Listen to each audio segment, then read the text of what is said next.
मोदी सरकार पूरा योजना थिला जे अरविंद केजरीवाल को निर्वाचन प्रचार कार्य दूरे रखापी से मॉडल कोड ऑफ कंडक्ट आरंभ है और अरविंद केजरीवाल को जेल रे भर्ती कराला।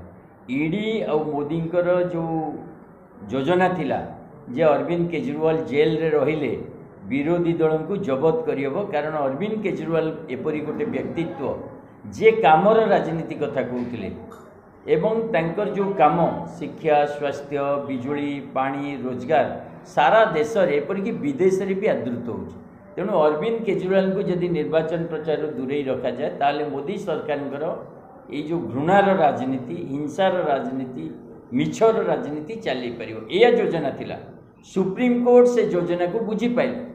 सुप्रीम कोर्ट प्रश्न कले जे 2.5 वर्ष है जदि मद घोटाला तुम्हें कौच होता ताले अरविंद केजरीवाल को आगु अरेस्ट न करी तुम ठीक निर्वाचन टाइम रे कहीं अरेस्ट कल एवं अरविंद केजरीवाल जो प्रश्न कर मो एगेन्स्ट प्रमाण कौन एवं मोर अरेस्टा अवैध सुप्रीम कोर्ट ता उपरे भी टिप्पणी देइचंती जे अरविंद केजरीवाल जो अरेस्ट गिरफ्तारी सेटा वैध कि अवैध ता उपरे शुणाणी करी हमको निष्पत्ति नेबाकू समय लागिबो। तेणु से पर्यंत जड़े व्यक्ति जहाँ विरुद्ध किसी प्रमाण नहीं कौन अभियोग प्रमाणित होनी केवल वक्तव्य आधार भितर रखा और निर्वाचन प्रचार दूरेबा ठीक नुह। तेणु निर्वाचन अनुमति मिलला। अरविंद केजरीवाल बाहर को आसवा और निर्वाचन प्रचार में सामिल हवा अर्थ मोदी सरकार योजना पानी फिटिज एवं मोदी सरकार और ईडी जो योजना करते अरविंद केजरीवाल को निर्वाचन दूरे रखापी आज ताहा विफल होईची। और अरविंद केजरीवाल जार राजनीति सारा देशर लोकों को प्रभावित करचिंदी आज से बाहर को आसुचंदी। तेणु लड़े जोरदार हम एवं मोदी सरकार जो हीन राजनीति ता विरुद्ध रे अरविंद केजरीवाल कामर राजनीति सफल।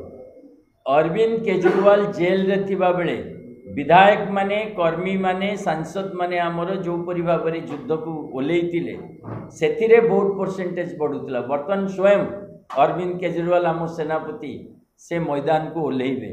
तेणु आपण मैंने जानीपे जे अरविंद केजरीवाल जदि फील्ड को ओल्लौचंदी तार प्रभाव कौन हम जहाँ को डरी मोदी सरकार गोटे हीन चक्रांत करी जेल में पसैथिले सी आज बाहरुचंती आ मोदी सरकार उपयुक्त जवाब देवे हिसाब नेबे एवं आगामी दिन रे ये निर्वाचन रे मोदी सरकार शासन रु हटिबो। ये अरविंद केजरीवाल बाहर को आसबार संकेत।